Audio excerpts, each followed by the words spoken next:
Сәлеметсіздер ме, құрметті балалар? Здравствуйте, уважаемые ребята.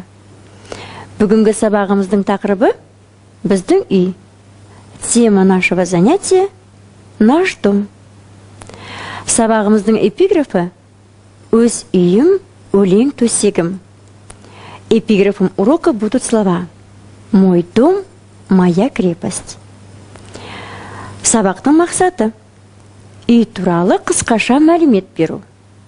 Цель урока – дать краткие сведения о моем доме. Керекті сөздер, нужные слова.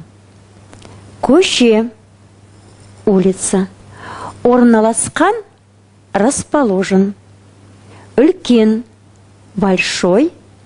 Жарық, светлый. Биік, высокий.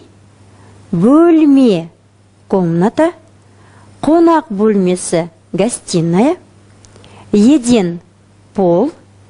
Ілулі, тұр, висит. Ас бөлмесі, кухня. Кілем, ковер. Перде, портьеры. Ал енді үй туралы қысқаша мәтінді тыңдаңыздар. Послушайте небольшой текст, посвященный нашему дому. Біздің үй, наш дом. Біздің үй Абай көшесінде орналасқан. Наш дом расположен на улице Абая. Біздің үй үлкен, биік және жарық. Наш дом большой, высокий и светлый. Үйде 5 бөлме бар. В доме 5 комнат. Қонақ бөлмесінде үлкен кілем жатыр. В гостиной лежит большой ковер. Бөлмелердің едендері қоңыр бояумен сырланған. Полы в комнатах покрашены в коричневый цвет.